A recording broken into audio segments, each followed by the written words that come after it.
À votre avis, ça ressemblerait à quoi une économie au service du vivant? Selon Kate Raworth, une économiste britannique, ça ressemblerait à un donut.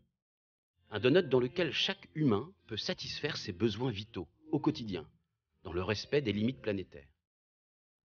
Parmi ces besoins, on retrouve l'accès à l'énergie, à l'éducation, au logement, à l'eau, à la nourriture, mais aussi la garantie d'équité sociale, d'expression politique, d'égalité des sexes et de justice. La satisfaction de ces besoins constitue la bordure interne de notre donut. La bordure externe, ce sont les limites planétaires, les seuils que l'humanité se doit de respecter pour pouvoir prospérer durablement sur Terre.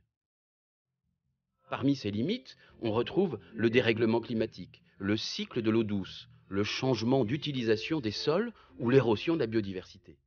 Vous l'aurez compris, une économie au service du vivant, c'est une économie qui nous maintiendra à l'intérieur du donut, sans jamais tomber dans le trou.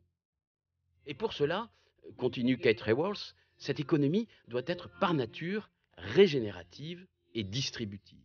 Une économie régénérative tout d'abord, car 6 des 9 limites planétaires sont déjà dépassées. La régénération des écosystèmes doit donc être par nature le point focal de nos modèles économiques. Il y a quelques pistes pour cela. Favoriser la réutilisation de matériaux pour limiter au maximum l'extraction de matières premières et donc déployer une économie circulaire. Privilégier la mutualisation des biens et des services dont nous avons besoin et minimiser la possession individuelle pour se concentrer sur l'usage. On parle ici d'économie de la fonctionnalité.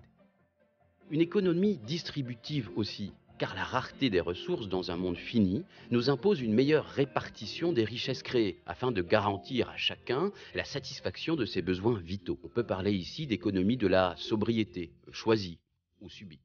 La biosphère est le socle essentiel de toute activité humaine et par extension de toute activité économique. Une économie au service du vivant, c'est une économie dans laquelle les capitaux financiers et productifs doivent être au service des capitaux sociaux et naturels. L'économie est par essence une construction culturelle, politique et historique. Nos conventions économiques ne sont pas immuables. Il nous appartient donc de les conditionner aux limites planétaires et de les mettre au service d'un avenir prospère pour tous.